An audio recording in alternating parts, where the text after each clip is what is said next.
నమస్తే ధర్మపీఠం కార్యక్రమానికి స్వాగతం. శిథిలాలయాలు ఇవి ఎవరి బాధ్యత? ఇదే ఈనాటి ధర్మపీఠంలో చర్చనీయాంశం.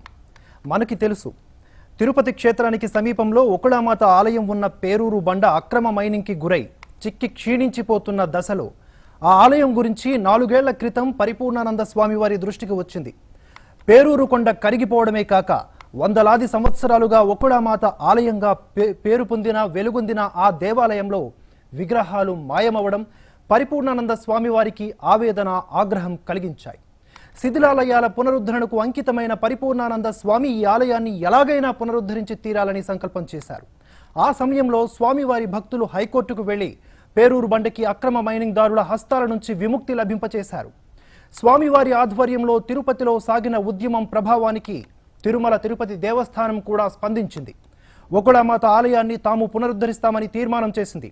ఈ కార్యక్రమానికి 2017 మార్చి 5న పరిపూర్ణానంద స్వామివారితో పాటు పుష్పగిరి పీఠాధిపతి, కమలానంద భారతి వంటి పీఠాధిపతుల హస్తాల మీదుగా భూమి పూజ జరిగింది. ఆ సభలోనే పరిపూర్ణానంద స్వామి ఒకళాపురం గ్రామాన్ని దత్తత తీసుకుంటున్నానని ప్రకటించారు. ఆ రకంగా ఆ గ్రామంలో రక్షిత తాగునీటి పథకాన్ని ఈ మార్చి 5వ తేదీన ప్రారంభించబోతున్నారు. అయితే తెలుగు రాష్ట్రాల్లో ఇలాంటి శిథిలాలయాలు ఇది ఒక్కటేనా? ఇంకా ఎక్కడెక్కడ ఉన్నాయి, ఎన్ని ఉన్నాయి? భారతీయ సంస్కృతికి కేంద్ర బిందువై ఒకప్పుడు అద్వితీయంగా ప్రకాశించి అనేక కారణాల వల్ల ఇప్పుడు శిథిలావస్థకి చేరుకున్న ఇతర శిథిలాలయాల పునరుద్ధరణ ఎవరి బాధ్యత? అన్నింటికీ సన్యాసులు, సంతులే పూనుకోవాలా? ప్రజలు ఉద్యమించాలా? ప్రభుత్వాలు చేయాలా? శిథిలాలయాల పునరుద్ధరణ ఎలా? ఈ అంశంపై చర్చించేందుకు మనతో పాటు స్టూడియోస్లో ఉన్నారు డాక్టర్ వెలుగుపూడి ప్రకాశ్రావు గారు, global Hindu heritage foundation managing trustee, అలాగే డాక్టర్ సత్యవోలు సుందరసాయి గారు, పురాతన ఆలయ అధ్యయనకర్త, అలాగే శ్రీ రఘుపతి గారు, దేవాదాయ శాఖ కమిషనర్, అడిషనల్ కమిషనర్, పూర్వ అడిషనల్ కమిషనర్. సార్, మీ అందరికీ చర్చకు స్వాగతం. చర్చలోకి వెళ్లే ముందు 2016లో హైకోర్టు ఆదేశాలు ఇచ్చిన తర్వాత పరిపూర్ణానంద స్వామి ఒకళామాత ఆలయాన్ని సందర్శించినటువంటి దృశ్యాలను ఒకసారి చూద్దాం. పూజ్య శ్రీ పరిపూర్ణానంద స్వామి వారి ఇక్కడ వారితో మాట్లాడే ప్రయత్నం చేద్దాం. స్వామీజీ, ఈ రోజు ఈ పాదయాత్ర సంబంధించి తొలి అడుగు పడిందని అంటే వెంకటేశ్వర స్వామి భక్తులు అనుకోవచ్చు. ఖచ్చితంగా హైకోర్టులో సర్వోన్నతమైనటువంటి మనకు శాసనం ఒక ధర్మాసనం నుండి వెలువడింది. అదే తొలి అడుగు, అదే పరిపూర్ణమైనటువంటి అడుగు. ఎందుకంటే హైకోర్టుని ఇంకా ధిక్కరించడానికి ఎవరు సాహసం చేయకూడదు. హైకోర్టు ఇచ్చిందనంటే అది పరిపూర్ణమైనటువంటి శాసనం. అది అలాగే 5 సంవత్సరాల సుదీర్ఘమైనటువంటి నిరీక్షణ తర్వాత ఈ నిర్ణయం జరగడం ఇది తొలి అడుగు కాదు, ఇది ఒక పరిపూర్ణమైనటువంటి అడుగుగా భావిస్తున్నాను.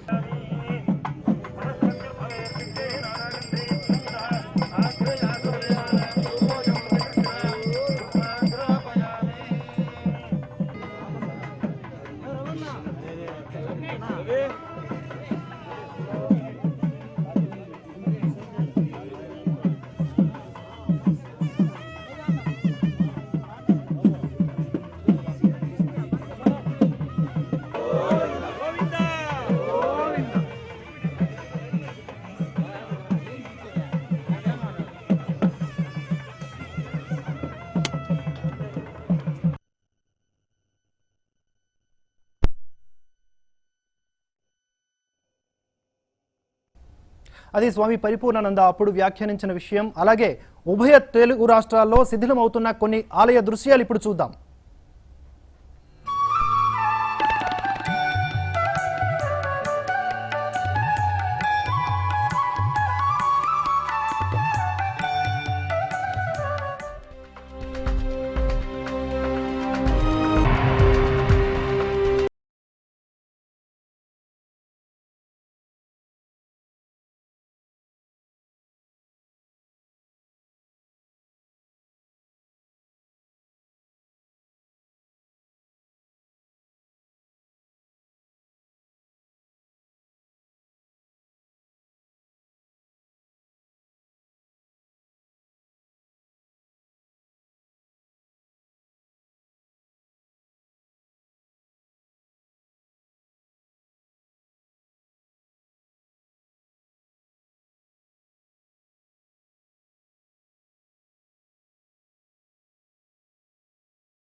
తెలుగు రాష్ట్రాల్లో దయనీయమైన పరిస్థితిలో ఉన్నటువంటి పురాతన ఆలయాలను చూసాం.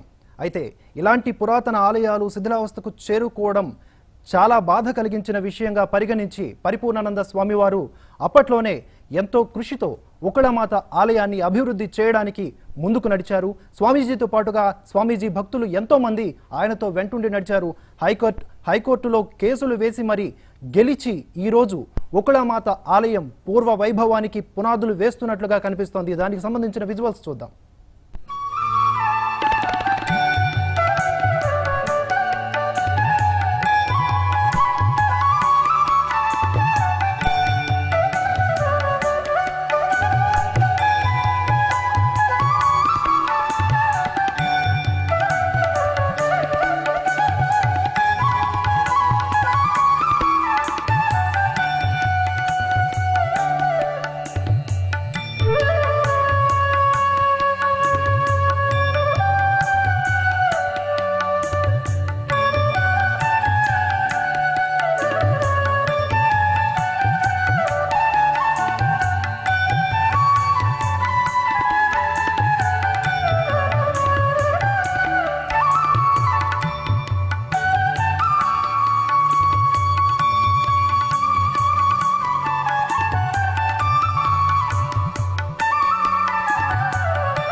ఇది ఒక ఆలయానికి సంబంధించినటువంటి పూర్వ వైభవ స్థితి, ఒక స్వామీజీ విశేష కృషి. కానీ దేశవ్యాప్తంగా రాష్ట్ర వ్యాప్తంగా ఉన్న లక్షలాది వేలాది ఆలయాలు ఇంకా దీనావస్థ స్థితిలో కొట్టుమిట్టాడుతున్నాయి. వాటిని పూర్వ వైభవ స్థితికి తీసుకురావాలంటే ఏం చేయాలి? చర్చలో పాల్గొనడానికి మనతో పాటు పెద్దలు ఉన్నారు. వాళ్ళతో మాట్లాడి ఎలాంటి చర్యలు తీసుకుంటే మళ్ళీ మన ఆలయాలకి పూర్వ వైభవం వస్తుందో తెలుసుకుందాం. ముందుగా శ్రీ డాక్టర్ సత్యవోలు సుందరసాయి గారు, మీరు దాదాపుగా 350కి పైచిలుకు ఆలయాల మీద మీరు అధ్యయనం చేశారు. లఘు చిత్రాలను కూడా వాటిపైన తీశారు. అసలు మన భారతదేశంలో ఎన్ని ఆలయాలు ఇంకా శిథిలావస్థ స్థితిలోనే ఉన్నాయి? ఎవరు పట్టించుకోని స్థితిలో ఉన్నాయి? కారణం ఏమంటారు? శిథిలావస్థకి చేరటం ఎందుకు చేరతాయండి? శిథిలావస్థకి ఇప్పుడు ఈ దేవాలయాలన్నీ మన భారతదేశంలో ఏ ప్రాంతంలో అయినా సరే ఈ దేవాలయాల్ని అప్పట్లో రాజులు, ప్రభువులు వీళ్ళు నిర్మించారు. వాటికి విగ్రహాలు ప్రతిష్ట వాళ్లే చేశారు, భూములు ఇచ్చారు, సంపద ఇచ్చారు, వాటిని నిర్వహణ కోసం చాలా వనరులను సృష్టించారు, ఇచ్చారు. తర్వాత అనేక సంవత్సరాల పాటు, అనేక శతాబ్దాల పాటు అవి చాలా ఉజ్వలంగా ప్రకాశించాయి ఆ దేవాలయాలు. ఇప్పటికీ కూడా 1వ శతాబ్దం దేవాలయం, చాళుక్యుల దేవాలయం, వేంగిరాజుల దేవాలయం, విజయనగర దేవాలయం, ఇలా చెప్పుకుంటూ ఉంటాం మనం గొప్ప గొప్ప దేవాలయాల గురించి. శిథిలావస్థకు ఎందుకు చేరుతాయి అంటే పట్టించుకోకపోవటం వల్ల చేరుతాయి. ఎవరు పట్టించుకోవాలి? ఇప్పుడు రాజ్యాలు మారిపోయాయి, రాజులు మారిపోయారు, విధానాలు మారాయి, పరిపాలనా విధానాల్లో చాలా మార్పులు వచ్చాయి, ప్రజాప్రభుత్వాలు వచ్చాయి, తర్వాత మనకు కూడా ఒక రాజ్యాంగం ఏర్పడింది, ప్రభుత్వం ఏర్పడింది, ఇవన్నీ ఏర్పడ్డాయి.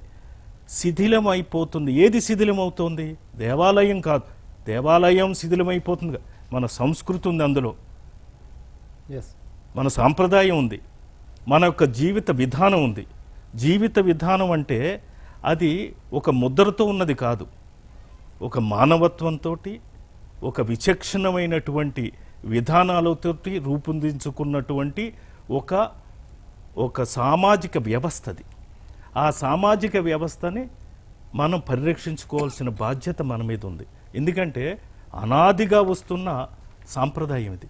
అనాదిగా వస్తున్న సాంప్రదాయం, భారత సాంప్రదాయం చాలా గొప్పదని విదేశస్తులు కానీ చాలా దీని మీద పరిశోధనలు జరిగాయి. మన సాంప్రదాయం, మన భారత సంస్కృతి చాలా గొప్పదని అనేక చోట్ల అనేక పరిశోధనలో చెప్తూనే ఉన్నారు, చెప్తూనే ఉన్నాం. కానీ వాటిని పరిరక్షించుకోవాలి. ఎక్కడి నుంచి ప్రారంభం అవ్వాలి? శిథిలం ఎందుకు అవుతుంది అంటే మనం పరిరక్షించుకోవటం లేదు. ఎవరిది ఆ బాధ్యత అంటున్నారు. అప్పుడు రాజులు ఉన్నారు, ఇప్పుడు రాజులు ఎవరండి? ఇప్పుడు రాజులు ఎక్కడున్నారు? ఇప్పుడు రాజులు అంటే మన ముఖ్యమంత్రులు, మన ప్రభుత్వం ప్రజల కోసం, ప్రజల చేత, ప్రజల కొరకు కదా. మరి ప్రజలకి సంబంధించింది ఏమిటి? ప్రజలకు సంబంధించిన సంస్కృతి, సాంప్రదాయం, మన జీవిత విధానం. జీవిత విధానం, దానికి ముద్ర వేయద్దు. ఇలా మాట్లాడటం వల్ల కాదు, ఈ వ్యక్తి ఈ ముద్రలో ఉన్నాడు కాబట్టి ఇలా అలా చెప్పద్దు. మన జీవిత విధానాన్ని మనం పరిరక్షించుకోవాలి అంటే మన ప్రాచీన దేవాలయాల్ని మనం పరిరక్షించుకోవాలి. ఎందుకు అవి శిథిలావస్థకి వెళ్ళాయంటే మనం పట్టించుకోకపోవటం వల్ల అవి అయ్యాయి. అయితే వాటిల్ని పునరుద్ధరించుకునే బాధ్యత ప్రజలదో, లేకపోతే ఒక స్వామీజీ ఇప్పుడు వచ్చారు, ఆయన శిష్యగణం అంతా వచ్చారు, వాళ్ళందరూ చేస్తున్నారు, చాలా గొప్ప పని చేస్తున్నారు. ఇది ప్రజలే చేయాలి, స్వామీజీలే చేయాలి. ప్రభుత్వాలు కూడా దీనికి ఒక సమగ్రమైన ప్రణాళిక చేసుకుని ఎక్కడెక్కడి దేవాలయాలు జీర్ణావస్థకు వచ్చాయి, ఎక్కడెక్కడ మన సంస్కృతి పరిరక్షణ అవి చేస్తున్నా అనాలి. ఇప్పుడు మన తెలుగునాట 4000 దేవాలయాలు ఉన్నాయి, ప్రాచీన దేవాలయాలు. అందులో ఈ రోజున మనం విషాదకరం ఏంటంటే 3400 దేవాలయాలు సరైన పరిస్థితుల్లో లేవు, ఈ శిథిలమయ్యే పరిస్థితికి వస్తున్నాయి. ఎస్ సార్, ఇక్కడ దాదాపు 4000 ఆలయాల్లో 3400 ఆలయాల పరిస్థితి దీనావస్థ స్థితిలో ఉందని చెప్తున్నారు. ప్రభుత్వాల బాధ్యత ఎంతవరకు ఉంది? అసలు ప్రభుత్వాలు ఏం చేస్తే ఈ విషయాలన్నీ కూడా ఒక దీనికి వస్తాయి, ఒక సమస్య పరిష్కారం అయ్యే దిశగా వెళ్తాయి? దాదాపుగా 700 సంవత్సరాలు తురష్కులు పాలించారు, 300 సంవత్సరాలు దాదాపుగా బ్రిటిష్ వాళ్ళు పాలించి, ఆ తరువాత ఇన్ని దాడులు జరిగిన తరువాత కూడా నిలబడిన ఈ సంస్కృతిని మనం కాపాడుకోకపోతే ఇంకెప్పుడు చేసుకోగలం? ప్రభుత్వాలది ఎంతవరకు బాధ్యత ఉంది? దాని సమాధానం sir. Prakash Rao garu global Hindu heritage foundation managing ట్రస్టీగా ఉన్నారు. స్వదేశంలో ఉన్న ఆలయాల పరిస్థితి గురించి మీకు చెప్పనక్కర్లేదు. విదేశాల్లో ఉండే ఆలయాలు చాలా అద్భుతంగా పరిడవిల్లుతూ ఉంటాయి, మనం చూస్తూ ఉంటాం. కానీ స్వదేశానికి వచ్చేసరికి ఆలయాల్ని ఎవరూ పట్టించుకోరు. ముఖ్యంగా ప్రభుత్వాన్ని నిందించాలా, లేకపోతే ప్రజల్లో యూనిటీ లేక, ప్రజల్లో స్పందన లేక ప్రభుత్వాలు పట్టించుకోవడం లేదనుకోవాలా? ఎక్కడ ఉంది లోపం? మీరేం చెప్తారు? ఒకసారి మన ఒకలామాత టెంపుల్కి వెళ్దామండి. 2012 మార్చిలో నేను తిరుపతికి వెళ్ళానండి. మాకు అక్కడ జిహెచ్ఎస్ మెంబర్, అంటే గ్లోబల్ హిందూ హెరిటేజ్ ఫౌండేషన్ మాది. అక్కడ కొంతమంది సభ్యులు ఉన్నారనమాట. సో వాళ్ళు వచ్చి కాస్త ఏదైనా సరే మీరు చూడాలా ఈ ఒకలామాత టెంపుల్ ఏం జరుగుతుంది ఏమిటి అని. నేను పిక్చర్లు అన్నీ కూడా తీసి మార్చిలో యాక్చువల్లీ నేను ఒక ఆర్టికల్ పబ్లిష్ చేశాను. మా savetemples.org వెళ్ళామంటే దేర్ ఆర్ 7-8 ఆర్టికల్స్ ఉన్నాయండి ఒకలామాత టెంపుల్ మీద, పిక్చర్స్తో సహా. అప్పుడు ఈఓ గారితో కలుసుకుంటాం జరిగింది. అప్పుడు అడిగాను ఆ హిస్టరీ ఏమిటంటే, అప్పుడు ఎవరైతే ఇల్లీగల్గా మైన్ చేస్తున్నారో వాళ్ళు వెళ్ళి ఒక స్టే ఆర్డర్ తీసుకొచ్చారు. టీటీడీ వాళ్ళు హైకోర్టుకి వెళ్ళి దాన్ని రద్దు చేయించాలి. అది 2 సంవత్సరాలు అయింది, అప్పుడు కూడా రద్దు చేయలేదండి. అప్పుడు పేరు చెప్పొద్దు, ఆయన్ని అడిగాను అనమాట, ఎందుకండి మీరు ఎందుకు చేయట్లేదంటే, ఇదంతా పాలిటిక్స్ అండి, ఏం చేస్తాము, పైనుంచి వస్తే దాకా మనం చేయలేము కదా అని ఈఓ గారు చెప్పారండి. సో అదే సంవత్సరం మన స్వామి పరిపూర్ణానంద స్వామి గారిని మేము యుఎస్ తీసుకొచ్చాం. సో అప్పుడు ఏప్రిల్లో, మే, జూన్, సో అప్పుడు నేను మాట్లాడి ఈ పిక్చర్లన్నీ చూపించాను. సో ఆయన చాలా బాధపడ్డారు. ఏదైనా సరే మనం వెళ్ళిన తర్వాత చేయాలన్న ఉద్దేశంలో ఆయన అప్పుడు నిర్ణయించారు. అప్పటి నుంచి ఆయన తీసేసుకున్నారు ఆ రెస్పాన్సిబిలిటీ. ఆయన పాపం ఈ స్ట్రగ్లింగ్ డే అండ్ నైట్ అనమాట. ఇప్పుడు మనకి పరిస్థితి ఏమిటంటే అండి, నేను అక్కడ 52 ఇయర్స్ నుంచి ఉన్నాను. 2006లో రిటైర్ అయ్యి ఇక్కడికి వచ్చాను. వచ్చిన తర్వాత పరిస్థితి చూస్తే నాకు అంటే కళ్ళమ్మ నీళ్ళు వచ్చేసినాయి. ఎటువంటి సంస్కృతి మంది, ఎన్ని సంవత్సరాలు, ఎన్ని సెంచరీస్ సంస్కృతి మంది ఇలా ఎందుకు పోతాయింది, ఇంత దిగజారి ఎందుకు పోతాయింది, ఎవరు కారణము, మనం ఏం చేయగలము, ఆ ఉద్దేశంతో ఈ save temples global Hindu heritage foundation అని మొదలుపెట్టామండి. ఇప్పుడు దాంట్లో ఏమైందంటే, మనకి చాలా టెంపుల్స్ డిలాపిడేటెడ్ కండిషన్లో ఉన్నాయి జీర్ణోద్ధారణలో. వాటిని పునరుద్ధరించడమే కాకుండా అసలు ఎవరు, మీరు అన్నట్టు ఎవరు రెస్పాన్సిబుల్ దీనికి? మొట్టమొదటండి మన హిందూస్, మనం ముందు రెస్పాన్సిబుల్ అండి. మనలో కొట్టుకుని మన ఈర్ష్యలు, ద్వేషాలు, సెల్ఫిష్నెస్, ఈ మనీ మైండెడ్నెస్ మన సంస్కృతిలో, మన పురాణాలు చూడండి, ఉపనిషత్తులు చూడండి, ఋగ్వేదాల్లో చూడండి, ఇతిహాసాల్లో చూడండి, ఇంత సెల్ఫిష్నెస్ అసలు ఎక్కడా లేదండి. ఎట్లా వచ్చింది, ఎప్పుడు వచ్చింది ఈ సెల్ఫిష్నెస్? వీళ్ళు రెస్పాన్సిబుల్ అండి. దీంతో ఏమైంది, వచ్చి కంప్లైంట్ చేయటం, ఆల్ ఆఫ్ సడన్ గవర్నమెంట్ వచ్చేసి తీసుకుంటుంది. ఇప్పుడు మనకి 1987లో మన టెంపుల్స్ అన్నీ తీసేసుకున్నారు ఆంధ్ర గవర్నమెంట్ వాళ్ళు.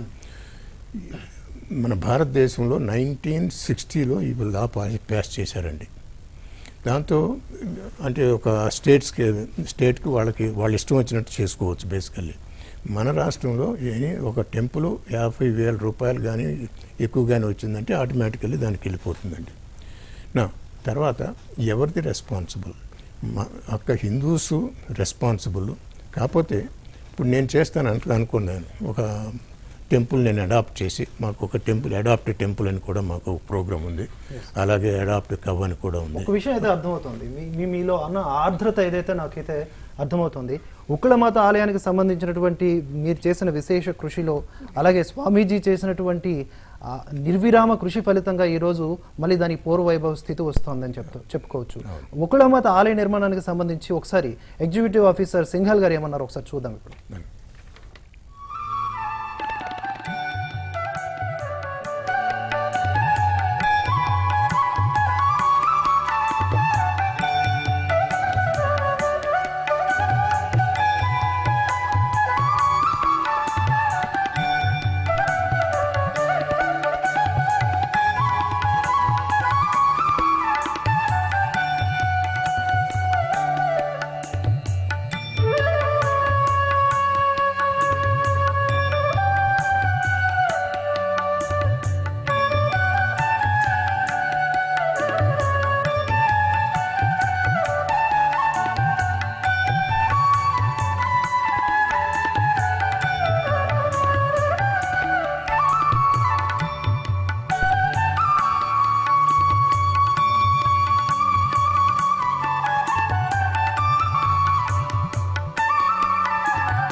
ఉన్నటువంటి బోర్డు రెజల్యూషన్ నిన్న ఒకటి అసెంబ్లీ క్వశ్చన్ కూడా నాకు గుర్తుంది, దాంట్లో రిప్లై ఇచ్చినట్టు. అంటే as per our board resolution steps పూర్తి అయ్యాక బ్యాలెన్స్ పనులు చేయాలనేది బోర్డు రెజల్యూషన్. అయితే ఇప్పుడు మొన్న డిస్కస్ చేసాం అసెంబ్లీ క్వశ్చన్ కి రిప్లై రాసేటప్పుడు. అంటే స్టెప్స్ ఇప్పుడు పూర్తి ఏప్రిల్లో పూర్తి అయ్యాక బ్యాలెన్స్ పనులు ప్లాన్ చేసేస్తాం. అంటే చేయకూడదని ఏం లేదండి, డెఫినెట్గా చేయాల్సింది మా టెంపుల్ అది. అది ఎగ్జిక్యూటివ్ ఆఫీసర్ సింఘాల్ గారి తాలూకా అభిప్రాయం. ఇప్పుడు మనం మాట్లాడుకోవాల్సిన ప్రధానమైన అంశం ఏంటంటే సార్, ఆలయాలన్నీ కూడా ఈ విధంగా శిథిలాలయ స్థితిలో ఉన్నా కూడా, శిథిలావస్థ స్థితిలో ఉన్నా కూడా పట్టించుకోకుండా, ముఖ్యంగా మీరు చెప్పినట్లు ప్రభుత్వం దాన్ని ఆధీనంలోకి తీసుకుంది. మొత్తం ఆలయాలన్నీ కూడా ప్రభుత్వం చేతుల్లోకి వెళ్ళిపోయాయి. ప్రభుత్వం చేతుల్లోకి వెళ్ళిపోయిన తర్వాత పోనీ ఆ యొక్క ఆలయాలన్నీ కూడా చక్కగా దాన్ని ఎగ్జిక్యూట్ చేస్తున్నారా అంటే అది లేదు.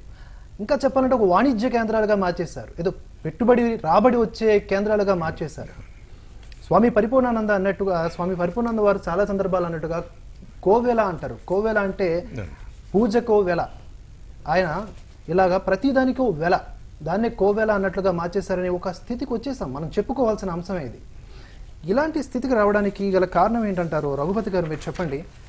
దేవాదాయ శాఖ పూర్వ అడిషనల్ కమిషనర్గా మీరు చేశారు. అసలు ఇలాంటి స్థితికి రావడానికి గల కారణం ఏంటి, మీ విశ్లేషణ ఏంటి? ఈ దేవాలయాలు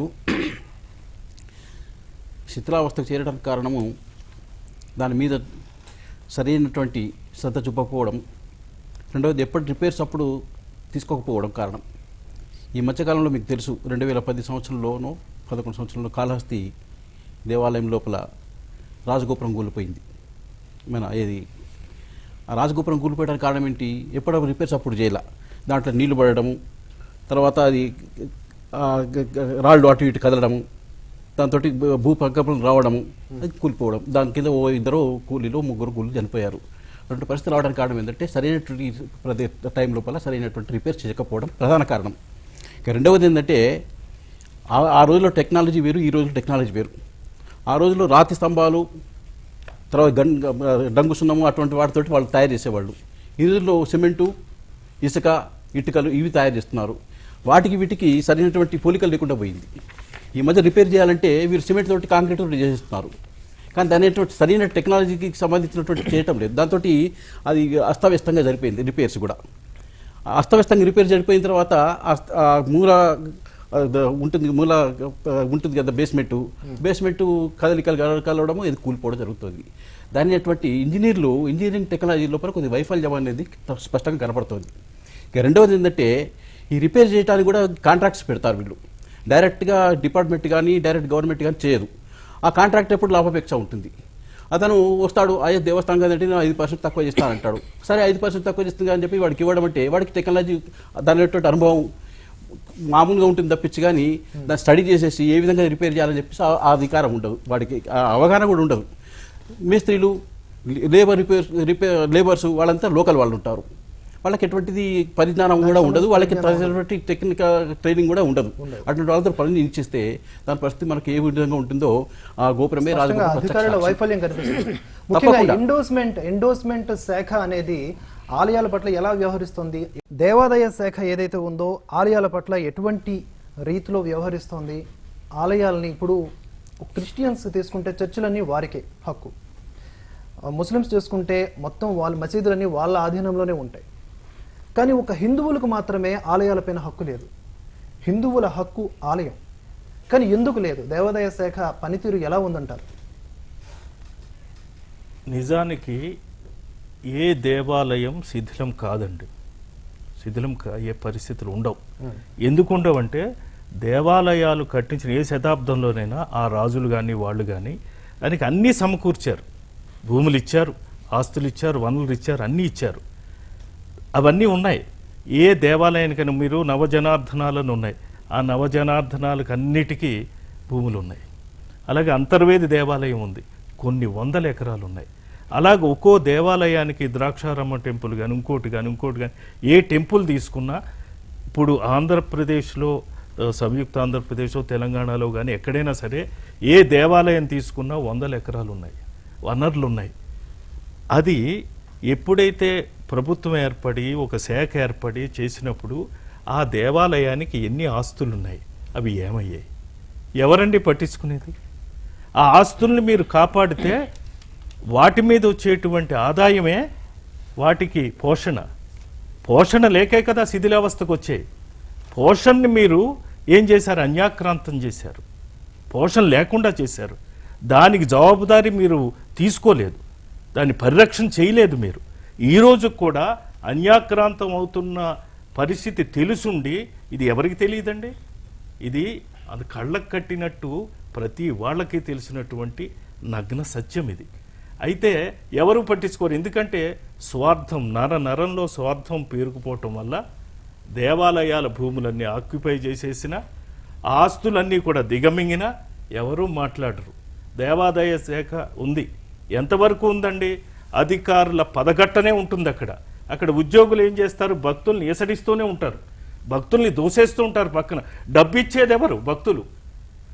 ఇప్పుడు తిరుపతి దేవాలయానికి అయితే 1000 రూపాయలు వేస్తాం, ఇంకో దేవాలయానికి, తక్కువ దేవాలయానికి వెళ్తే 100 రూపాయలు వేస్తాం, మన ఊళ్ళో ఉన్న దేవాలయానికి 10 రూపాయలు ఇస్తాం, మన వాడలో ఉన్న దేవాలయానికి రూపాయి ఇస్తాం.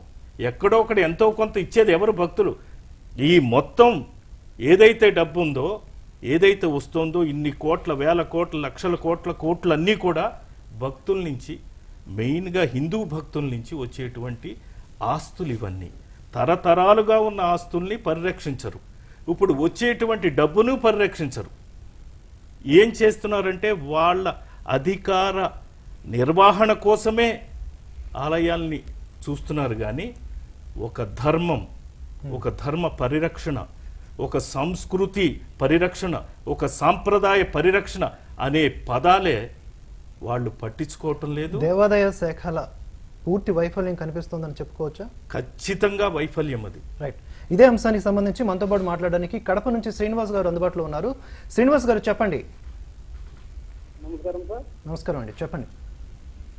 సార్ ఏం లేదు సార్, ఇప్పుడు దేవాదాయ శాఖ మీరు కాదు సార్, దేవాదాయ శాఖలో అంత అవినీతి జరుగుతుంది. ఇప్పుడు మా జిల్లాలోనే ఒక టెంపుల్ ఉంది, చెన్నకేశ్వర స్వామి టెంపుల్ అని ఉంది. ఎప్పుడు పురాతన శ్రీకృష్ణ దేవరాయలు కట్టింది టెంపుల్ అది. ఎస్, హలో సార్, చెప్పండి, వింటున్నాను, చెప్పండి.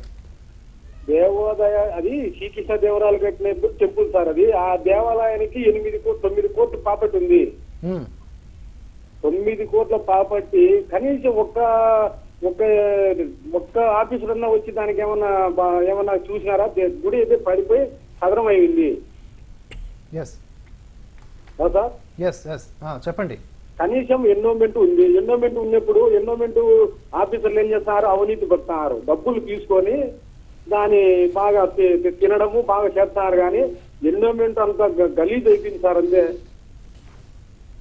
రైట్, ఎండోమెంట్ శాఖకు సంబంధించి థ్యాంక్ యూ శ్రీనివాస్ గారు, మీ అభిప్రాయాన్ని మాతో పంచుకున్నందుకు థ్యాంక్ యూ శ్రీనివాస్ గారు. ఎండోమెంట్ వైఫల్యం పూర్తిగా మీరు ఇప్పుడు చెప్పిన దానికి ఒక సాక్ష్యం దొరికినట్టుగా అనిపించింది. మీకు నేను చెప్తున్నా అండి, శ్రీశైలంలో పంచమఠాలు ఉన్నాయి, ఇష్ట కామేశ్వరి ఉంది, అలాగే నాగలూటు ఉంది, ఈ దేవాలయాలన్నీ ఉన్నాయి. పరిరక్షించుకోవద్దు, ఎవరు వద్దన్నారు. కానీ దృష్టి పెట్టేది ఎవరు? మనకెప్పుడు విఐపీస్ తోటే ఉండాలి. మొన్న వైకుంఠ ఏకాదశి రోజు తిరుపతిలో 12 నుంచి 3 గంటల వరకు విఐపి దర్శనం అన్నారు, ఉత్తర ద్వార దర్శనం. కొన్ని లక్షల మంది కంపార్ట్మెంట్లో ఉన్న భక్తులు పర్వాలేదు, షెడ్యూల్లో ఉన్నారు, పిల్లల్ని పెట్టుకుని, చిన్న పిల్లల్ని పెట్టుకుని ఉన్నారు భక్తులు, కొన్ని లక్షల మంది. 12 నుంచి 3 అన్నది 12 నుంచి 8 గంటల వరకు చేశారు.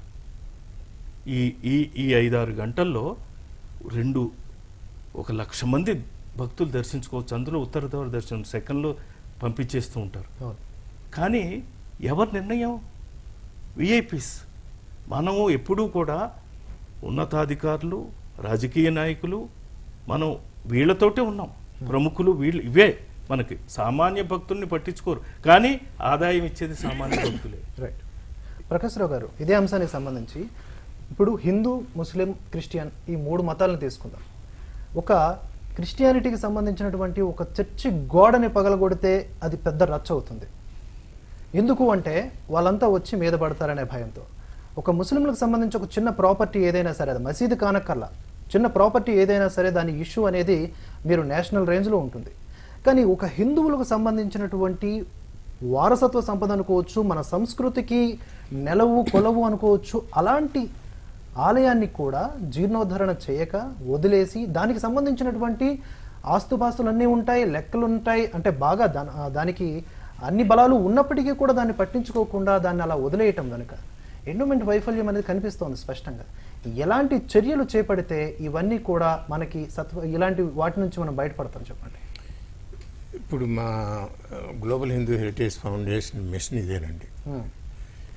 ఈ టెంపుల్స్ని, మన దేవాలయాలని గవర్నమెంట్ చేతిలో నుంచి తీసేయాలండి. ఫస్ట్ ఎట్లా తీసేయాలి? 10 years నుంచి ఇప్పుడు ఇందులో రాశానండి. ఒక్కొక్క స్టేట్లో ఎంత అవినీతి జరుగుతాయింది, ఎన్ని టెంపుల్ ల్యాండ్స్ అమ్మారు, ఇదంతా జ్యువెలరీ చేశారు, ఎంతమంది ల్యాండ్స్ ఎంక్రోచ్, ఇదంతా ఉందండి నా దగ్గర. ఇప్పుడు సుబ్రహ్మణ్య స్వామి గారు అందరికీ తెలుసు. ఆయనతో 10 సంవత్సరాల నుంచి మనం పనిచేస్తున్నాం. ఆయన యూఎస్ తీసుకెళ్తాను, ఇక్కడ తీసుకొస్తాను, ఆయన చేత కొన్ని లెక్చర్స్ ఇప్పిస్తాను, ఎందుకంటే జనాలకు తెలవాలి ఏం జరుగుతుంది అనేది. 2006లో ఇది మొదలెట్టినప్పుడు ఫస్ట్ క్వశ్చన్ నేను అడిగింది, మన టెంపుల్స్నే గవర్నమెంట్ తీసుకుంది కాబట్టి మనం సుప్రీంకోర్టుకు సరాసరి వెళ్ళిపోయేసి ఇది డిస్క్రిమినేషను, ఏమైనా సరే మనం ప్లీడ్ చేసి రిలీజ్ చేద్దామండి అని అడిగాను. ఆయన అన్నారు అట్లా కుదరదు, that is not the way, ఎందుకంటే గవర్నమెంట్కి పవర్ ఉంది తీసుకోవాలంటే, ఏదైనా తీసుకోవద్దు. ఏది చర్చిలను తీసుకోవచ్చు, మాస్క్ని తీసుకోవచ్చు, ఎనీ కంపెనీని తీసుకోవచ్చు, వాళ్ళకి అథారిటీ ఉందండి. వాళ్ళు తీసుకోరు, ఎందుకంటే వాళ్ళకి తెలుసు బలం వాళ్ళ దగ్గర ఉంది కాబట్టి. ఆయన ఏమన్నారంటే, మనం యాక్చువల్లీ ఇంత నష్టం చేస్తున్నారు మన టెంపుల్స్కి, ఇంత డబ్బులు తినేస్తున్నారు, ఇన్ని ల్యాండ్స్, ఇదంతా కూడా మనం డేటా స్వీకరించి అప్పుడు ఫైల్ చేసి అప్పుడు ప్లీట్ చేస్తే తప్ప కుదరదు అన్నారు. దయానంద సరస్వతి గారు 2013లో 2500 టెంపుల్స్ది 15 items అండి, ల్యాండ్ ఎలా అమ్మారు ఏమిటి ఇదంతా, దాంతో ఆయన కేసు ఫైల్ చేశారు. ఆయన పోయే ముందు సుబ్రహ్మణ్య స్వామి గారిని అడిగారు డిఫెండ్ చేయమని. ఇప్పుడు లాస్ట్ ఇయర్ సుప్రీంకోర్టు మొదలైందండి హియరింగ్స్. ఇంకొక 2 years 1.5 yearsలో మేము అనుకునేది తప్పకుండా ఇవి బయటపడతాయండి. అందుకని మేము ఆల్రెడీ ఒక పుస్తకం కూడా ప్రిపేర్ చేసామండి.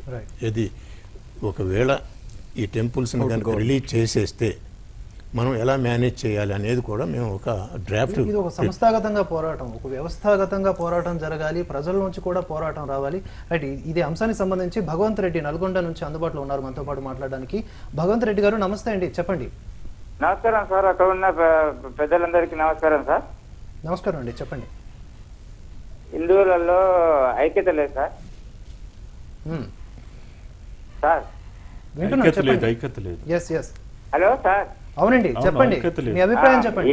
ఎండోమెంట్ అధికారులు ఈ మామూలు భక్తులను చూసే పరిస్థితి లేదు సార్. ఇప్పుడు క్రిస్టియన్ లొకాలిటీ వాళ్ళు తిరుపతికి వస్తే వాళ్ళతోని వెంకటేశ్వర స్వామిని నమ్ముతున్నామని తీసుకోవాలి సార్. అగ్రిమెంట్ తీసుకోకుండానే దర్శనాన్ని పంపిస్తారు సార్. మామూలుగా హిందూ దేవాలయాల్లో అప్పుడు ముస్లిం పీరియడ్ లో ఉన్న అప్పుడు పెట్టిన గోరీలు ఇంతవరకు రిమూవ్ చేసేందుకు ఎండోమెంట్ అధికారులకు పట్టించుకోవట్లేదు సార్. రైట్, భగవంత్ రెడ్డి గారు, థ్యాంక్ యూ అండి మీ అభిప్రాయం తెలియజేసినందుకు. దాదాపుగా మనకు 35,000కు పైగా ఆలయాలను కోలుగొట్టేశారండి. మనకున్న వ్యవస్థ మొత్తం అంతా లెక్కలు వేసుకుంటే, మనకున్న ప్రాథమిక లెక్కల ప్రకారం ఇంత వ్యవస్థలో ఇప్పుడు హిందువుల్లో ఐక్యత లేకపోవడం అనేది ఒక ప్రధాన కారణంగా చెప్పుకోవచ్చా? రఘుపతి గారు ఏమంటారు? హిందువుల ఐక్యత అనైక్యత అని క్వశ్చన్ ఇక్కడ రాదండి. అది ధర్మరక్షణకి ధర్మ పరిరక్షణకు సంబంధించింది. ఈ ఆలయాలు అనేది ప్రభుత్వ ఆధీనంలో ఉన్నవని అది వాస్తవం. ప్రభుత్వం ఎందుకు వచ్చాయంటే అప్పటినటువంటి ధర్మకర్తలు కానివ్వండి, వారసులు కానివ్వండి, అవినీతికి పాల్పడటము, ఉన్న ఆస్తులు అమ్ముకోవడము, దాని దేవాలయాల మీద శ్రద్ధ చూపకపోవడం మెయిన్ ప్రధాన కారణం. వాటి పరిరక్షణ గురించి చెప్పేసి ఆ హిందూ దేవాలయాలని పరిరక్షణ గురించి, ఆ సంస్కృతి వ్యవహారాలను కాపాడడానికి గురించి చెప్పేసి ఆంధ్రప్రదేశ్ ప్రభుత్వం కానివ్వండి, మద్రాసు ప్రభుత్వం కానివ్వండి ఈ దేవాదాయ శాఖ చట్టం తెచ్చింది. దాని పరిరక్షణ దాని గురించే ఇవన్నీ తీసేసుకొని ఈ దేవాలయాలు తమ ఆధీనంలో తీసుకొని కార్యనిర్వహణాధికారులను నియమించడం, తర్వాత ఈ ట్రస్ట్ బోర్డులను నియమించడం జరుగుతోంది. అది ప్రధాన కారణం. కానీ ఇది వారి డ్యూటీ యాక్చువల్గా. అక్కడ ఉన్న కార్యనిర్వహణాధికారులు కానివ్వండి, ధర్మకర్తల మండలి చేయాలి. కానీ ఇది రాజకీయ పునరావాసం అయిపోయింది. ధర్మకర్తలు ఎవరు వస్తున్నారండి? పార్టీ కార్యకర్తలు, ఎన్నికల్లో ఓడిపోయిన వాళ్ళు, కాస్త పార్టీ ఫండ్ ఇచ్చిన వాళ్ళు, అటువంటి వాళ్ళని ధర్మకర్తలు పెడుతున్నారు. వాడు ఎప్పుడు ఆ పదవిలో ఆలస్యం ఉంటుంది తప్పించి కానీ నేను ధర్మానికి ఒడిగట్టి ఆ దేవాలయాన్ని బాగుపరచాలని చెప్పేసి జ్ఞానం అయితే ఉండదు వారికి శ్రద్ధ కూడా ఉండదు. వారికి అధికార చిహ్నం ప్రకాశరావు చెప్పారు, ఏది ప్రతి ఒక్క అంశం లోపల రాజకీయం ముడిపడి ఉంటుంది. ఎందుకంటే ఇది డెమోక్రటిక్ కంట్రీ అయిపోయింది. ప్రజలే దేవుళ్ళు. ఈ దేవుళ్ళు అనేది లేదు, ప్రజలే దేవుళ్ళు అయిపోయారు. అంటే ప్రజలు ఎవరు? ప్రజలు ఎన్నుకున్నటువంటి నాయకులు దేవుళ్ళు. ఇప్పుడు ప్రస్తుతం అసలు దేవుళ్ళని వెనకబడేసేసి వీళ్ళు ముందుకు వస్తున్నారు. మీరు ఈ పుణ్యకుంభ స్వాగతం చూడండి, వాడికి దండేస్తారు, భజంతులు కొడతారు, తీసుకెళ్తారు. అవసరమా? అతను మామూలు భక్తి కూడా వస్తున్నాడు. అతనికి ఆ సాంప్రదాయం అసలు ఇక్కడ లేదు. అసలు మన హిందువులో సాంప్రదాయం లేదు. ఈ ప్రజాస్వామ్యం వచ్చినప్పటి నుంచి కొంతమంది అధికారులు తనకైన పై అధికారిని కానివ్వండి, రాజకీయ నాయకులని వాళ్ళ వశం చేసుకోవడానికి, వాళ్ళ పనులు నిర్వర్తించుకోవడానికి ఈ కార్యక్రమాలు పెట్టారు. ఈ కార్యక్రమం ఇప్పుడు అది ప్రోటోకాల్ అయిపోయింది. అసలు దేవాలయంలో ప్రోటోకాల్ ఏముంటుందంటే, దేవాలయాలకు నేను ఎవరు? భక్తుడు విష్ణు సహస్రనామం చెప్తాడు, భగవద్గీత చెప్తాడు కదా. నేను భక్తిని ఆధీనం తప్పించి కానీ ప్రభుత్వాధీనం కాదు. అక్కడ వేరే ఆధీనంలో ఉంటాడు భక్తుడు. అంతేకాదు, ఇప్పుడు హిందూ ఆలయాల్లో తీసుకుంటే ఇతర మతస్థులు ఉద్యోగులుగా పనిచేస్తున్నారు. ఇలా లోపభూయిష్టంగా ఉన్న విధానాలు ఎన్నో ఉన్నాయి మనం చెప్పుకోవడానికి. మనం ఇప్పుడు జీర్ణోద్ధారానికి వద్దాం. జీర్ణోద్ధారానికి దేవాదాయ శాఖ లోపల కామన్ గుడ్ ఫండ్ కమిటీ అని ఒక ప్రొవిజన్ పెట్టారు. కామన్ గుడ్ ఫండ్ కమిటీ దేని గురించి చెప్పేసి జీర్ణమైనటువంటి దేవాలయాన్ని పునరుద్ధరించడానికి అని చెప్పేసి దానికి ఒక వింగును పెట్టారు. ఓ ఇంజనీరింగ్ వింగు, ఒక స్థపతి వింగు. ఆలయాలకు సంబంధించిన స్థపతి వాళ్ళు తయారు చేయడం, గోపురాలు కానివ్వండి, తర్వాత ఈ మంటపాలు కానివ్వండి, ఇవి తయారు చేసి స్థపతులు తయారు చేస్తారు. తర్వాత ఇంజనీరింగ్ వాళ్ళు మిగతా స్ట్రక్చర్స్ అని వాళ్ళు చేసేందుకు వాళ్ళు చేస్తారు. ఇద్దరు కలిసి చేసిన తర్వాత ఆ కామన్ గుడ్ కమిటీ ఒకటి పెడతారు. దానికి ఇదివరకు రాష్ట్ర ముఖ్యమంత్రి వారు అధీనంలో ఉండేది, చైర్మన్గా ఉండేవారు. ప్రస్తుతం దేవాదాయ శాఖ మంత్రి చైర్మన్గా ఉంటారు. తర్వాత కమిషనర్ గారు, ఆ కార్యదర్శి, తర్వాత ట్రస్ట్ బోర్డు మెంబర్స్ కొంతమంది 11-12 మందికి తయారు చేసి పెట్టారు. అసలు ప్రతి 3 నెలలకు ఒకసారి ఆ కమిటీ కూర్చొని నిశ్చయించి ఏ దేవాలయానికి ఎంత సొమ్ము ఇవ్వాలా, ఏ దేవాలయం అసలు అవసరమా లేదా అని చెప్పేసి నిర్ణయించి ఆ దేవాలయ ఖర్చుని వాళ్ళు భరిస్తే కొంత ప్రజల నుంచి కంట్రిబ్యూషన్ రావాలి. ప్రజల కంట్రిబ్యూషన్ ఎందుకు పెట్టారు? ప్రజలకు దాని మీద ఆయనకు ఒకటి ఇంట్రెస్ట్ క్రియేట్ చేయాలని చెప్పేసి. కానీ ఇప్పుడు ప్రస్తుత పరిస్థితులు ఏమున్నది, ఎమ్మెల్యే గారు, ఎంపీ గారు, పార్టీ సెక్రటరీ గారు, పార్టీ ప్రెసిడెంట్ గారు వాళ్ళు ఉత్తరం రాయడం కమిషనర్ గారికి, లేకపోతే అక్కడ ఉన్నట్టు ఎగ్జిక్యూటివ్ ఆఫీసర్ పెట్టడము, అయ్యా మా దేవాలయము, కొత్త దేవాలయ నిర్మాణంలో కూడా కామన్ గుడ్ ఫండ్ ఇస్తున్నారు. అది చాలా చట్ట వ్యతిరేకమైంది. యాక్చువల్గా దేవాలయ పునరుద్ధరణ గురించి ఇచ్చిన తర్వాత వారు ఏం చేస్తున్నారు, ఆ రాజకీయ నాయకులు ఎవరు చెప్తున్నారు వారికి మాత్రమే ఇస్తున్నారు తప్పించి, కానీ నిజమైనటువంటి జీర్ణోద్ధరణ చిన్న దేవాలయాలకు ఇవ్వటం లేదు. ఏదో మచ్చుకో ఒకటో రెండో ఉంటాయి ఎంత తప్పించి. కానీ మనం మీరు చూడండి, ఈ మధ్య కాలంలో రామప్ప దేవాలయం గురించి ఒక హైకోర్టు జడ్జి గారే చీఫ్ జస్టిస్కి లెటర్ రాయవలసిన పరిస్థితి వచ్చిందంటే మనం ఆ పరిస్థితి గమనించవచ్చు ఏ విధంగా ఉన్నదో అని చెప్పేసి. అటువంటి రామప్ప దేవాలయాలు చాలా ఉన్నాయి. వాటి పరిస్థితి ఏంది, వాటికి హైకోర్టు జడ్జిలు వెళ్తే, లేకపోతే ఏదైనా పెద్ద అధికారి వెళ్తే, పెద్ద మంత్రి గారి లెవెల్ వెళ్తే అప్పుడు ఏదో దానికి దశ తిరుగుతుంది తప్పించి, కానీ లేకపోతే దశ తిరిగే పరిస్థితి లేవు. కామన్ ఫుడ్ కమిటీ అని చెప్పేసి ఆ ప్రొవిజన్ కూడా ఫెయిల్యూర్ అయిపోయింది దేవస్థానం. వ్యాలిడ్ పాయింట్, అసలు ఇది చాలా వ్యాలిడ్ పాయింట్. మరో కాలర్ అందుబాటులో ఉన్నారు, ప్రదీప్ హైదరాబాద్ నుంచి. నమస్తే అండి ప్రదీప్ గారు, చెప్పండి. హలో ప్రదీప్ గారు నమస్తే అండి, ధర్మపీఠం కార్యక్రమానికి స్వాగతం. చెప్పండి, మీ అభిప్రాయం చెప్పండి. హలో,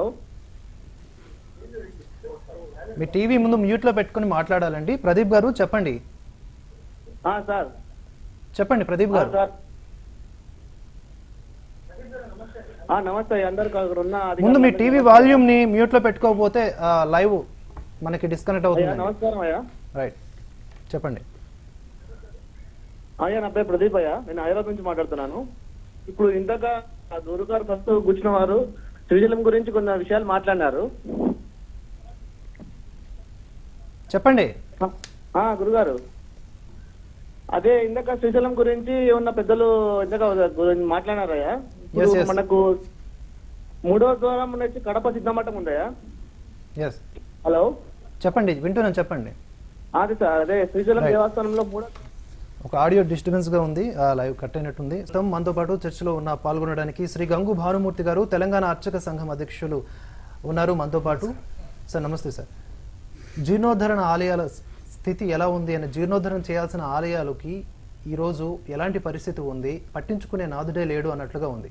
హిందువుల విషయంకి వచ్చేసరికి ఎందుకు ఇలాంటి పరిస్థితి ఉంది అంటే ఏం చెప్తారు మీరు? ఇప్పుడు జీర్ణోద్ధరణ చేయాల్సిన ఆలయాలు చాలా ఉన్నాయండి. కారణం ఏంటంటే మనకు నిజాం ప్రభుత్వంలో రజాకారుల మూమెంట్లో అనేక దేవాలయాలను కూడా ఈ ముస్లింలు కొలగొట్టిన ఒక సంఘటనలు మనకు చాలా కనబడుతున్నాయి. ఇది కాకతీయుల నాటి యొక్క వైభవం కలిగిన యొక్క దేవాలయాలు ఏవైతున్నాయో మనము పోయి చూస్తే అది చూడండి, విగ్రహాలు చూడండి, చెయ్యి నరికి తలకాయ నరికి, లేకపోతే విగ్రహాన్ని ఇక్కడ పడేసి నంది తలకాయ నరికి, ఈ రకంగా ఉన్నాయి. నేను కళ్ళతో చూసినటువంటి ఒక సంఘటన కూడా ఒకటి ఉంది. ఏంటంటే పూర్తిగా భూమట్టనం అయిపోయింది దేవాలయం, త్రిలింగాలయం, కాకతీయుల నాటిది త్రిలింగాలయం మొత్తం కూడా భూమట్టనం అయితే ఆ ఊర్లో ఒక ఆసామి తన భూమికి పక్కన ఉంది కదా గడ్డ, ఆ గడ్డ తవ్వుకుంటే నా భూమిలో కలుస్తానని ఆశతోని అతను గడ్డ పారేసి ఆ మట్టి తవ్వుతాయి, ఆ దేవాలయం బయటపడ్డది. ఈ రకంగా అనేక దేవాలయాలు కూడా మనకు ఇప్పుడు కొత్తగా కడుతున్న దేవాలయాలు యొక్క జీర్ణోద్ధరణ అవసరం లేదనుకోండి. ఎందుకంటే ఈ కాలనీలలో 10 మంది జమైందంటే వీళ్ళు దేవాలయం కట్టడం సులభం, కానీ దాన్ని సంరక్షించడము, దాన్ని యొక్క నిర్వర్తించడము, ఈ జీర్ణోద్ధరణలు చేపట్టడం అనేది మాత్రం చాలా కష్టమైన పని. దీనికి సరే మనకు ప్రభుత్వంలో కూడా ఒకటి ఏంటంటే సంక్షేమ నిధి, మన సర్వశ్రేయ నిధి అని చెప్పిన కూడా ఒకటి CGF అనే కామన్ గుడ్ ఫండ్ అనే యొక్క నిధి కూడా ఒకటి మనకు ప్రతి దేవాలయం నుంచి కూడా కొంత కాంట్రిబ్యూషన్ కలెక్ట్ చేస్తున్నారు. చేసి దానికి కొన్ని దేవాలయాలకు ఇస్తున్నారు. కానీ వాళ్ళు కూడా ఎన్ని దేవాలయాలకు ఇస్తున్నారు అంటే ఏళ్ల మీద లెక్క పెట్టేటువంటి దేవాలయాలకు ఇస్తున్నారు. పూర్తి స్థాయిలో మాత్రం వాళ్ళు కూడా చేయలేకపోతున్నారు. కనుక దీనికి భక్తులు ముందుకు వస్తేనే మనకు ఈ యొక్క కార్యక్రమము ముందుకు వస్తుంది అనే ఒక నమ్మకం మనకున్నది. కానీ ఎంతమంది భక్తులు వస్తారు అనేటువంటి విషయంలో సందేహమే. రెండవది ఏంటంటే ఇవాళ దేవాలయం యొక్క నిర్వహణకు ఇందాక మా ఏడీసీ గారు చెప్పినట్టుగా పరిపాలనా విధానానికి వచ్చేటప్పటికి ఒక సామాన్య భక్తుడిని ధర్మకర్తగా వేయడం లేదు. పూర్తి స్థాయిలో తన జేబుల నుంచి 10 రూపాయలు ఖర్చు పెట్టి దేవునికి ఖర్చు చేసి దేవునికి సేవ చేసేటువంటి ఒక భక్తునికి ధర్మకర్తగా వేయడం లేదు. రాజకీయ పునరావాసం కొరకు రాజకీయ కార్యకర్తలను మాత్రమే ఇక్కడ తీసుకోవడం వల్ల ఈ దేవాలయాల వ్యవస్థ కొంత దెబ్బతింటున్నమాట వాస్తవం. ఇంకొకటి ఏంటంటే దేవాలయం కట్టడం సులభం, కానీ దేవాలయము ఎట్లయితే జీర్ణోద్ధరణలో ఉన్న దేవాలయాన్ని కాపాడాల్సిన అవసరం ఎంతైతే ఉందో ఆ దేవాలయం యొక్క నిర్వహణ కొరకు పనిచేసిన యొక్క ఉద్యోగ సంక్షేమం కూడా కాపాడాల్సిన అవసరం కూడా ఎంతైనా ఉన్నది. ఇది కూడా మనం తీసుకోవాల్సిన విషయమే. సరే, ఇప్పుడు మాకు ప్రస్తుతం అయితే ఏదో 640 మొత్తం దాదాపు 12-13 వేల దేవాలయ శాఖలు రిజిస్ట్రేషన్ అయినాయి. రిజిస్టర్డ్ కాని దేవాలయాలు మరో 10,000 ఉంటాయి. ఉన్నప్పుడు ఇన్ని వేల దేవాలయాల్లో కేవలం ఒక 646 దేవాలయాలకు మాత్రమే వాళ్ళ ప్రభుత్వం ఒక జీవో ఇచ్చింది. ఆ జీవో అందులో ఉన్న వాళ్ళకి మాత్రమే ఏదో వేతనాలు ఇస్తామన్నది. ఎంతమంది అర్చకులు అంటే 3,000 మంది అర్చకులు, అందులో పనిచేసేటువంటి వాళ్ళు ఇంకో 3,000 మంది ఉద్యోగం. కానీ ఇంకా వేలాది ఆలయాలు ఇంకా అలాంటి పరిస్థితుల్లోనే ఉన్నాయి. వేలాది ఆలయాలు పరిస్థితులు ఉన్నాయి. కాలగర్భంలో రోజు రోజుకి కలిసిపోతున్నాయనే చెప్పాలి. ఎవరు పట్టించుకోవట్లేదు. మీరు అన్నట్లుగా భక్తులందరూ ముందుకు రావాలి. భక్తులంటే హిందువులంతా కూడా యూనిటీగా ముందుకు రావడమో జరగాలి, లేదా ఆ ఉద్యోగ విధానంలో మారాలి, రాజకీయ చొరవ తగ్గాలి. ఇలాంటి అంశాలన్నీ దీనిలో ఇప్పుడు మీరు అన్నట్లు CGF ఉంది. CGF విషయానికి వస్తే అది ఎంతవరకు సమన్యాయంతో దాన్ని వినియోగిస్తున్నారు? కర్ణాటక రాష్ట్రం తీసుకున్నట్లయితే కర్ణాటక రాష్ట్రంలో 75% హిందువుల నుంచి తీసుకున్నటువంటి దేవాలయాలు ఆర్జించినటువంటి ఆ సంపాదనని ఇతర మతాలకు సంబంధించి సబ్సిడీల రూపంలో మనకి ఇవ్వడం జరుగుతుంది. ఇలాంటి అంశాలు అంటే మన ఆలయాలకు సంబంధించి పూర్వ వైభవం తీసుకురాకపోగా, మన ఆలయాలను అభివృద్ధి చేసుకోకపోగా, ఆలయాలకు సంబంధించినటువంటి ఆ సంస్కృతిని కాపాడకపోగా హిందువుల డబ్బును కూడా కొల్లగొట్టే విధానం జరుగుతుంది. అసలు దీనికి సంబంధించి రఘుపతి గారు మీరు చెప్పండి, ఎలాంటి చర్యలు తీసుకోవాలి? ఇప్పుడు హిందువులు అనే వాళ్ళు ఏకం అవుతారా అవ్వరా? ఇలాంటి విషయాలు ఏకం అవ్వాలంటే ఎప్పటికి అవుతారు? ఎందుకు అవ్వట్లేదు హిందువులు? ఎక్కడుంది లోపం? జీర్ణోద్ధరణ గురించి మాట్లాడుతున్నాం మనము. జీర్ణోద్ధరణ దేవాలయాల గురించి మాట్లాడుతున్నాము. దీని అంశంలో ఒక విషయం చెప్తాను. సెంట్రల్ లోపల సెంట్రల్ ఆర్కియాలజీ డిపార్ట్మెంట్ ఉంది, స్టేట్లో స్టేట్ ఆర్కియాలజీ డిపార్ట్మెంట్ ఉంది. ఈ పురాతన దేవాలయాలు కొన్ని దేవాలయాలు వాళ్ళ అధీనంలో ఉన్నాయి. పూజా పునస్కారాలు మాత్రం ఎండోమెంట్ డిపార్ట్మెంట్ చేస్తుంది. ఆ సెంట్రల్ గవర్నమెంట్ కానీ స్టేట్ గవర్నమెంట్ కానీ ఆర్కియాలజీ డిపార్ట్మెంట్ అధీనంలో ఉన్నటువంటివి ఈ దేవాలయాలు ఎండోమెంట్స్ డిపార్ట్మెంటు ఎటువంటి నిధులు ఇవ్వదు. నిధులు ఇవ్వనివ్వదు, వాళ్ళు రిపేర్ చేయనివ్వదు, కూడా రెనోవేషన్ చేయనివ్వదు. వాళ్ళే రెనోవేట్ చేయాలా. వీళ్ళు ఎన్ని లెటర్స్ రాసినా కానీ స్టేట్ గవర్నమెంట్ వాళ్ళు కానీ స్టేట్ ఆర్కియాలజీ డిపార్ట్మెంట్ కానీ సెంట్రల్ ఆర్కియాలజీ డిపార్ట్మెంట్కి వాళ్ళ నుంచి స్పందన రాదు తొందరగా. తర్వాత మనం ఏమైనా రిపేర్ చేసేస్తే దానికి వాళ్ళు ఇమీడియట్లీ ఆ సెంట్రల్ ఆర్కియాలజీకి యాక్ట్ బట్టి ఆర్కియాలజీ యాక్ట్ని బట్టేసేసి వీళ్ళని ప్రాసిక్యూట్ చేయడం. దాంతో కార్యనిర్వాహక మనకి ఎందుకు వచ్చింది తిప్పాలని చెప్పేసి ఆ పరిపాలకులు పక్క తప్పుకోవడము, అది ఇంకా మరి జీర్ణం కావడము, ఈ విధంగా జరుగుతోంది. దీనికంతా పరిష్కారం ఏంటంటే central archaeology department, state archaeology department, endowment department ముగ్గురులో సమన్వయం చేసేసి ఒక సమన్వయం చేసేసి వీళ్ళు సర్వే చేసేసి అసలు ఏ దేవాలయాలకు ఎంత నిధులు ఇవ్వాలా, సెంట్రల్ ఆర్కియాలజీ డిపార్ట్మెంట్ నుంచి ఎంత నిధులు ఇవ్వాల్సి వస్తుంది, state archaeology department, endowment department. ఒకవేళ ఏ గవర్నమెంట్ కానీ గవర్నమెంట్ నుంచి నిధులు ఇవ్వనుకోండి, అప్పుడు ఈ భక్తుల నుంచి ఒక కమిటీ ఏర్పాటు చేసేసి విరాళాలు సేకరించి బ్యాంకులు జమ చేసేసి వారు ఆ భక్తుల ద్వారా నిర్ణయం చేసుకుంటే బాగుంటుంది చెప్పేసి నా నిర్ణయం. రెండవది, ఈ ప్రాసిక్యూషన్ ప్రొవిజన్ ఉన్నదే, ప్రాసిక్యూషన్ ప్రొవిజన్ అనేది అది ఏ విధంగా మిస్యూజ్ అవుతుందో ఒక వివరణ చెప్తాను మీకు. గుంటూరులో భావనారాయణ స్వామి దేవస్థానం ఉన్నది. అది దాదాపు ఈ రోజు 2,500 సంవత్సరం రోజు ఈ రోజు 2,500 అది మన 2,500 ఇయర్స్ ది సెలబ్రేషన్ చేస్తున్నారు అక్కడ. ఏది ఈ రోజు అయితే అటువంటి దేవాలయం లోపల ఏదో చిన్న రిపేర్ అవసరం అని చెప్పేసి అది రిపేర్ చేస్తే, ఆ ఎగ్జిక్యూటివ్ ఆఫీసర్ రిపేర్ చేస్తే, ఇది నేను చెప్పేది 2006-2007 సంవత్సరం లోపల నేను అడిషనల్ కమిషనర్ పనిచేస్తున్న ఆ టైంలో ఆ ఎగ్జిక్యూటివ్ ఆఫీసర్ మీద ప్రాసిక్యూట్ చేసి అతను జైలు పంపించినారు. అటువంటి పరిస్థితి లోపల ఏ ఎగ్జిక్యూటివ్ ఆఫీసర్ కానివ్వండి, ఏ ధర్మకర్తలు కానివ్వండి చొరవ తీసుకొని రిపేర్ చేసేస్తారు చెప్పండి, రెనోవేషన్ చేయగలుగుతారు? ఇటువంటి ప్రొవిజన్స్ని కొద్దిగా చర్చించి దాని మీద మనం కూలంకషంగా చర్చించి దాని మీద మనం ఏదైనా నిర్ణయం తీసుకుంటే ఏదైనా బాగుపడుతుంది. భానుమూర్తి గారు మీరు చెప్పండి, ఫైనల్గా ఇక్కడ సార్ చెప్పినట్లు వ్యవస్థాగతంగా ఒక హైరార్కీ ఏదైతే ఉందో అదంతా కూడా కలిపి సమన్వయంతో ముందుకు వెళ్ళాలి అంటున్నారు.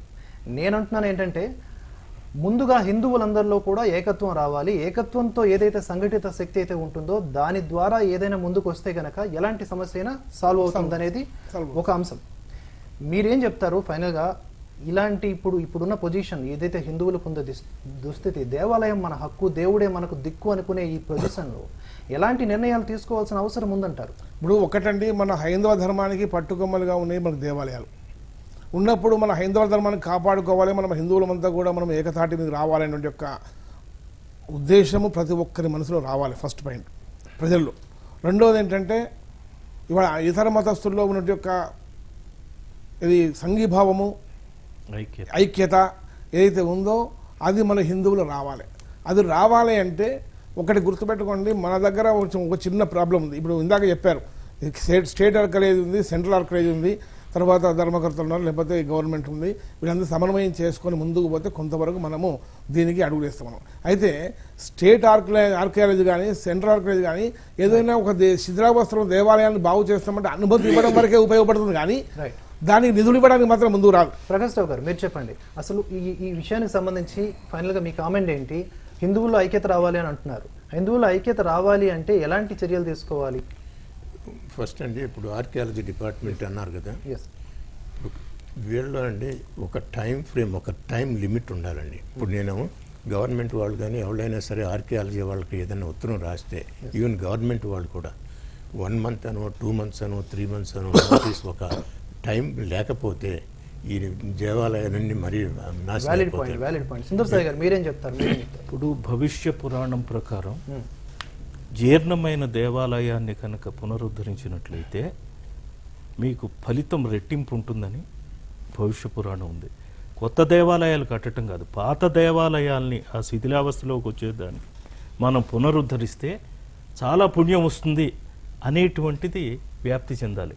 తర్వాత ఏదైతే మన పెద్దలు పూర్వీకులు విగ్రహాలు పెట్టారో వాటికి విగ్రహారాధన జరగకపోవటం వల్ల కూడా అనర్థాలు ఉన్నాయి అనేటువంటిది కూడా మన శాస్త్రాల్లో ఉంది. అది కూడా ప్రజలకి తెలియజెప్పాలి. తెలియజెప్పి తర్వాత ఒక దేవాలయం ఉంది, దేవాలయానికి భక్తులు వచ్చి అక్కడే వాళ్ళు ఇచ్చే సొమ్ములే కాకుండా దేవాలయం మీద ఆధారపడి అనేక వ్యాపారాలు ఉన్నాయి, చాలా సంపద ఉంది. సంపద లేదని కాదు, దాన్ని ఏ దేవాలయం, హిందూ దేవాలయం, ఆ దేవాలయాలకు వాడండి మీరు. ఇక్కడ టైం అవుతూ వస్తుంది. సో ఇక్కడ మనం గుర్తించవలసింది పెద్దలందరూ చెప్పిన పాయింట్లు ఏంటంటే, మనకు వ్యవస్థాగతంగా దేవాలయ వ్యవస్థ మీద ప్రజలకు అవగాహన రావాలి. హిందువుల్లో అది ఒక సంస్కృతికి చిహ్నం, అది మన వారసత్వ సంపద అన్న అవగాహన రావాలి అనేది చాలా ముఖ్యమైనటువంటి అంశం. దీంట్లో పాల్గొన్నందుకు దీంట్లో చిన్న పాయింట్స్ ఒకటి ఏంటంటే, ఇప్పుడు మనకు జీర్ణ దేవాలయాన్ని మనం కాపాడుకోవాలి, మన హిందూ ధర్మంలో 2 స్టెప్స్ ఇక్కడ తీసుకోవాల్సిన అభిప్రాయం ఉంది. ఏంటంటే, ఇవాళ సమైక్య రాష్ట్రం కానివ్వండి, తెలంగాణ రాష్ట్రం కానివ్వండి, కొన్ని లక్షల ఎకరాల భూములు ఉన్నాయి. ఇవాళ అన్యాక్రాంతం అయిపోయినాయి. అవి అన్యాక్రాంతమైన భూములన్నీ కూడా స్వాధీనం చేసుకొని దానివల్ల వచ్చేటువంటి యొక్క డబ్బుతోనే మనము జీర్ణోద్ధరణ చేయొచ్చు. ఒక పాయింట్. రెండవది, ఈనాడు తెలంగాణ ప్రభుత్వంలో ఇవాళ కేసీఆర్ అనుకోండి, సరే ఒక పార్టీని మనము సమర్థించడం కాదు, యాదాద్రి దేవస్థానం ఉంది, 800 కోట్ల రూపాయలు ఖర్చు పెట్టి దాన్ని పునరుద్ధరణ చేస్తున్నారు. వేములవాడ ఉంది, అది చేస్తున్నారు. ఇట్లా కొండగట్టు ఉంది, కొమరవేలు ఉంది. ఈ రకంగా ఏదైతే ప్రభుత్వము తన నిధుల నుంచి ఎట్టి ఇస్తుందో, ఈ జీర్ణోద్ధరణ గురించి కూడా ఈ దేవాలయాల నుంచి 2%, 3%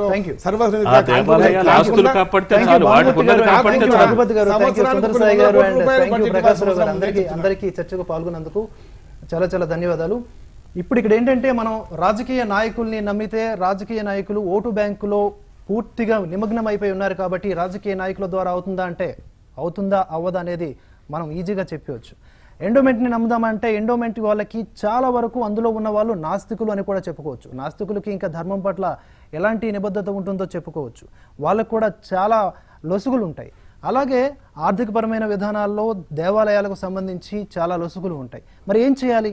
హిందువులు ఏం చేయాలి అంటే, హిందువులు ప్రతి ఒక్కరూ గడప దాటి ముందుకు రావాలి.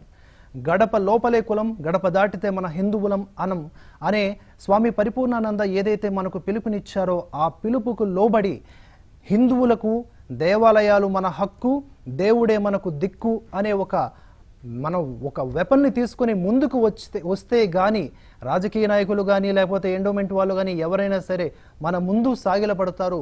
హిందువులంతా కూడా ఇప్పుడు ఒక క్రిస్టియన్స్ తీసుకుంటే మతపరంగా వాళ్ళు ఎలాగైతే యూనిటీగా ఉంటారో, ఒక ముస్లిమ్స్ తీసుకుంటే మతపరంగా వాళ్ళు ఎంత నిబద్ధతతో యూనిటీగా ఉంటారో, మరి హిందూ అనేది మతం కాదు, ధర్మం. ఇది సనాతన ధర్మం. మరి ధర్మం పట్ల మన అందరికీ కూడా ఎంత నిబద్ధత ఉండాలి, ఎంత సమైక్యత ఉండాలి, మనం మన ధర్మం కోసం పోరాడడానికి ఎంత సంఘటితంగా రావాలి, ప్రతి హిందువు కూడా ఆలోచించాల్సిన అంశం. ఇది ధర్మపీఠం ఇవాల్టి చర్చా కార్యక్రమం. చూస్తూనే ఉండండి భారత్ టుడే, దేశం కోసం, ధర్మం కోసం.